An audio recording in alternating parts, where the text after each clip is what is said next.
श्री शिवाय नमस्तु भयम। दोस्तों, जैसा कि आप सभी लोग जानते हैं कि 12 फरवरी 2026 यानी गुरुवार को पड़ रही है फाल्गुन मास की कृष्ण पक्ष दशमी तिथि। और दोस्तों, यह वह तिथि है जो फाल्गुन महीने में पड़ने वाली सबसे बड़ी तिथि है, क्योंकि यह गुरुवार के दिन पड़ रही है और इसका बहुत ही बड़ा और विशेष महत्व होता है।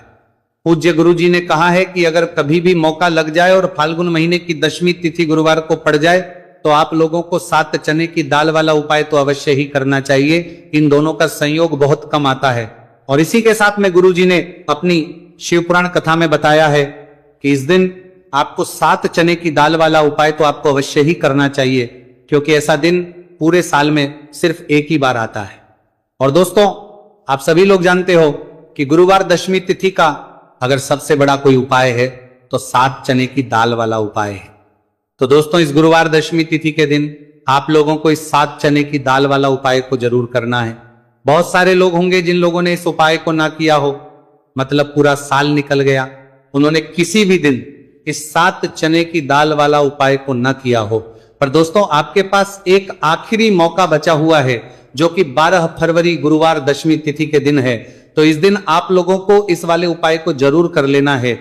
भले ही आपने महीने भर इस उपाय को ना किया हो, पर अगर आपने इस फाल्गुन महीने के गुरुवार दशमी तिथि के दिन अगर इस वाले उपाय को कर लिया तो आपको इस उपाय को करने का वो फल मिलेगा जिसकी आपने कभी कल्पना भी नहीं करी होगी। इसीलिए आप लोग इस वाले उपाय को एक बार जरूर कर लेना है, ताकि आप लोगों के हाथ से यह मौका ना जा सके और आपको इस उपाय को करने का फल मिल सके। दोस्तों, यह उपाय पंडित जी ने अपनी अभी की ही श्री शिव पुराण की कथा में बताया है, जिस उपाय को आज हम आपको बहुत अच्छे से समझाने वाले हैं। इस वीडियो को देखने के बाद इस उपाय को समझने के लिए आपको कोई और वीडियो को देखने की जरूरत नहीं पड़ेगी। तो चलिए दोस्तों, उपाय को शुरू करते हैं। देखिए, ये इस फाल्गुन महीने के गुरुवार दशमी तिथि के दिन ये इतना खास होता है, इतना महत्वपूर्ण होता है। देखा गया है कभी कभी बड़े बड़े पूजा पाठ अनुष्ठान से जो मनोकामना नहीं होते, वो फाल्गुन महीने के गुरुवार दशमी तिथि के दिन एक छोटे से उपाय करने से ही आपकी मनोकामना पूर्ण हो जाती है। और बहुत सारे लोगों ने इस उपाय को किया भी है और उनको इस उपाय को करने का फल भी जरूर मिला है। अगर आप लोग भी इस उपाय को करना चाहते हैं तो आप इस उपाय को पहले अच्छे से समझ लेना, सुन लेना, उसके बाद करना। आपको इस उपाय का फल जरूर मिलेगा। और इस उपाय को कर लेने से आपके घर में चाहे किसी भी प्रकार और समस्या क्यों ना चल रही हो, आपको उसका कारण भी नहीं पता है कि भाई ये समस्या किस कारण से चल रही है, उसका कुछ भी कारण हो सकता है, जैसे पितृदोष हो सकता है या किसी भी तरह का मंगल दोष भी हो सकता है। तो इस दिन आप लोगों को यह वाला उपाय कर लेना है। ये एक ऐसा उपाय है जिस उपाय को अगर किसी विशेष दिन पर किया जाए तो भाई उस विशेष दिन का जो है वह तो हमें मिलता ही मिलता है, पर हमने उस दिन पर इस उपाय को है तो हमें उससे भी बड़ा फल मिलता है, और फल बहुत जल्दी मिलता है, क्योंकि आप इस उपाय को बहुत ही बड़े और विशेष दिन पर कर रहे हो। तो चलिए अब उपाय के बारे में बात करते हैं, लेकिन उससे पहले आप लोगों को यह जानना आवश्यक है कि आखिर ये उपाय किस समय करना है, किसको करना है और कैसे करना है। तो चलिए हम आगे आपको वीडियो में एक एक करके बता देते हैं। लेकिन उससे पहले अगर आप लोग हमारे चैनल पर बाहर आए हैं या फिर मेरी आवाज आज पहली बार सुन रहे हैं तो हमारे चैनल को सब्सक्राइब जरूर कर लेना, और इस वीडियो को लाइक करके कमेंट बॉक्स में श्री शिवाय नमस्तु भयम ओम नमः शिवाय जरूर टाइप कर देना। तो दोस्तों, इस 7 चने की दाल वाला उपाय को हमें इस गुरुवार दशमी तिथि के दिन कैसे करना है, किसको करना है, किस समय करना है और कहां पर करना है, ये सारे सवालों के जवाब आपको इस वीडियो में मिल जाएंगे। और जो ये देखेगा भाई उसको 7 चने की दाल वाला उपाय जरूर करना चाहिए, क्योंकि इस दिन एक चने की दाल का भी बहुत ही बड़ा और विशेष महत्व होता है। और जब बात दाल वाला उपाय चलिए जाए 7 चने की दाल वाला उपाय की, तो ये सोने पर सुहागा वाली बात हो जाती है, और ये एक बहुत ही बड़ा उपाय हो जाता है इस गुरुवार दशमी तिथि का। तो अब दोस्तों, इस 7 चने की दाल वाला उपाय को आखिर करना किसको है, सबसे पहले हम लोग वह बात जान लेते हैं। तो देखो, घर की जो बड़ी माता होती है, उन माताओं बहनों में से कोई भी एक बड़ी माता बहन इस वाले उपाय को कर सकती है। और दोस्तों, अगर आप चाहे तो अपने घर में से सभी सदस्यों को भी इस उपाय को करवा सकते हैं। अगर किसी व्यक्ति की खुद की कोई मनोकामना है, खुद की कोई दुख और परेशानी है जो कि वो अपने लिए ही करना चाहता है इस वाले उपाय को, तो वो खुद अपने लिए भी कर सकता है। बाकी अगर कोई घर में से ऐसा है जो कि अपने पूरे घर परिवार की सुख और शांति के लिए यह वाला उपाय करना चाहता है तो भाई वो भी कर सकता है, उसमें भी कोई वाली बात नहीं है। कहने का मतलब यह है कि इस उपाय को हर एक सदस्य भी कर सकता है और पूरे घर परिवार के सदस्य के लिए घर की बड़ी माताओं बहनों में से कोई एक माता बहन भी कर सकती है। माताएं बहनें अगर घर में उपस्थित ना हो या वह ये वाला उपाय ना कर पा रही हो तो फिर घर का कोई बड़ा सदस्य भी इस 7 चने की दाल वाला उपाय को कर सकता है, चाहे फिर वो पुरुष ही क्यों ना हो, उसमें कोई भी दिक्कत वाली बात नहीं है। अब दोस्तों जो अगला प्रश्न निकल कर आता है वो ये आता है, इस उपाय को लेकर के आखिर इस उपाय को हमें किस समय करना, सुबह के समय करना है कि शाम के समय करना है? तो देखो इस वाले उपाय को आप लोग सुबह के समय भी कर सकते हो और शाम के समय प्रदोष काल में भी कर सकते हो। अब अगर आप पूछो कि भाई सबसे उत्तम समय कौन सा रहेगा इस 7 चने की दाल वाला उपाय को करने का, तो हम आपसे बस यही कहेंगे कि इस उपाय को आप सुबह के समय करेंगे तो ज्यादा बेहतर होगा। बाकी अगर प्रदोष काल शाम के समय भी करेंगे तो भी अच्छा होगा, उसमें कोई भी दिक्कत वाली बात नहीं है। तो अब दोस्तों जो अगली सबसे बड़ी और महत्वपूर्ण बात आती है वो ये आती है कि सुबह अगर हम उपाय को करेंगे तो हमें कितने बजे से लेकर कितने बजे तक के बीच में करना है, और शाम के समय प्रदोष काल में करेंगे तो हमें कितने बजे से लेकर कितने बजे के बीच में करना है। तो देखो सुबह जितनी जल्दी हो सके आप उपाय को करने की कोशिश करना। बाकी अगर किसी कारणवश लेट भी हो जाओ, थोड़ी देर भी हो जाए तो 10 या 11 बजे तक भी आप कर लेना, पर 12 बजे से ज्यादा देरी ना हो, ठीक है, इस बात का ध्यान रखना। उसके बाद में दोस्तों अगर शाम के समय प्रदोष काल की बात करें, प्रदोष काल का जो समय है होता है वो शाम के 6 बजे से शुरू हो जाता है। मतलब शाम के 6 बजे से लेकर 7 बजे के बीच का जो समय होता है यह समय प्रदोष काल का समय होता है। तो आप इस उपाय को 7 या 8 बजे के बीच में भी कर सकते हो। मतलब शाम के 6 बजे से 8 बजे के बीच में आप कभी भी इस वाले उपाय को कर सकते हो, उसमें कोई भी दिक्कत वाली बात नहीं है। देखिए गुरु बृहस्पति को मजबूत करने से हमें हमारे जीवन में सफलता की प्राप्ति होती है। यदि हमारा किसी भी प्रकार का कार्य अटक रहा है, परिपूर्ण ही नहीं हो पा रहा है, तो हमें अपने गुरु ग्रह को मजबूत करना बहुत अधिक आवश्यक होता है। देखिए जब भी आपको ऐसा लगने लगे कि आपका जो जीवन है बहुत ही ज्यादा दुर्भाग्य के साथ बीत है, आपके कोई भी कार्य सिद्ध नहीं हो पा रहे हैं, तो जीवन में दुर्भाग्य को सौभाग्य में बदलने के लिए आपको यह चमत्कारिक उपाय करने चाहिए। तो गुरुवार की जो ये दशमी तिथि है आपके जीवन से सारे दुर्भाग्य को दूर करने वाली है। देखिए यदि आपका गुरु ग्रह मजबूत नहीं है, गुरु ग्रह से जुड़ी किसी भी प्रकार की समस्या है, तब भी आपको यह उपाय करना चाहिए। आपके विवाह से जुड़ी किसी भी प्रकार की परेशानी है, बुद्धि ज्ञान और विवेक से जुड़ी किसी भी प्रकार की समस्या है, साथ ही साथ जीवन में सौभाग्य की प्राप्ति करना हो, जीवन से दुर्भाग्य को दूर करना हो और जीवन में यदि सफलता की प्राप्ति करना हो तो आपको यह चमत्कारिक उपाय जरूर करने हैं। देखिए आज के इस पूरे वीडियो में हम आपको 3 महा उपाय बताने वाले हैं और ये तीनों ही उपाय आपके जीवन की सारी समस्याओं को समाप्त करने वाले हैं। तो चलिए दोस्तों जान लेते हैं विशेष उपाय के बारे में। देखिए इस उपाय को करने के लिए आपको मात्र 7 चने की दाल लेनी होगी, यानी कि आपको 7 चने की दाल लेनी होगी। देखिए चने की दाल जब भी आप लेंगे तो ये कहीं से भी टूटी हुई भी खंडित नहीं होनी चाहिए, इस बात का आपको विशेषकर ध्यान रखना है। इसी के साथ में आपको एक तांबे के पात्र के अंदर शुद्ध जल लेना होगा और इसी के साथ में आपको एक स्टील की कटोरी लेनी होगी जिसमें आपको शुद्ध जल लेना है।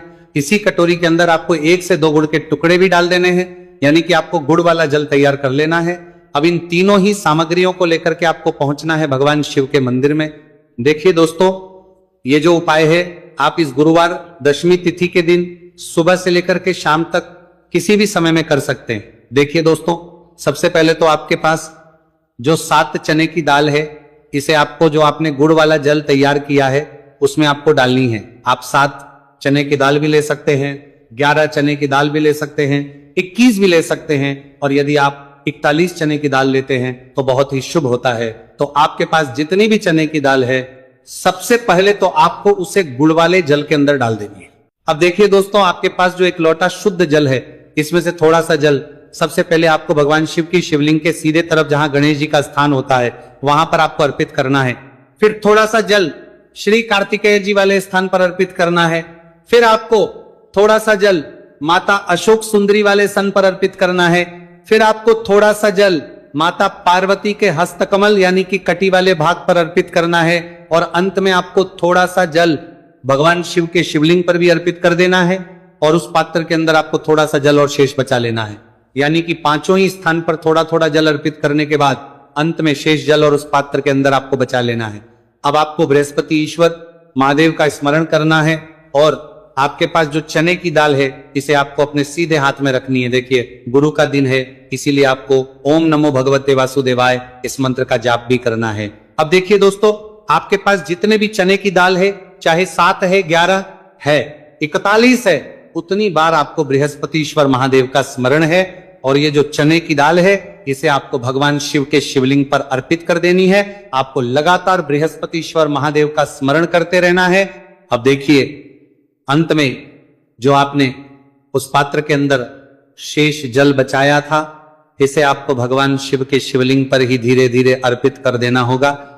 श्री शिवाय नमस्तु भयम इस मंत्र का जाप करते हुए यह उपाय करने मात्र से आपका जो भाग्य है वह स्वर्ण के समान चमकने लगता है।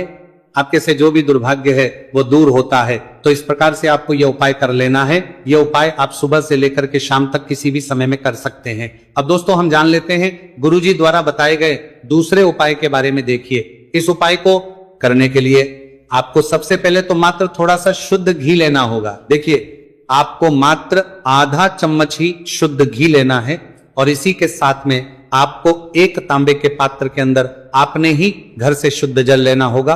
और इन सभी सामग्रियों को लेकर के आपको भगवान शिव के मंदिर में पहुंच जाना है। आप यह उपाय सुबह से लेकर के शाम तक किसी भी समय में कर सकते हैं। देखिए सबसे पहले तो आपके पास जो एक लोटा शुद्ध जल है इसे आपको धीरे धीरे शिवलिंग पर अर्पित कर देना है। श्री शिवाय नमस्तु भयम इस मंत्र का जाप करते हुए और बृहस्पतिश्वर महादेव का मन में स्मरण करते हुए।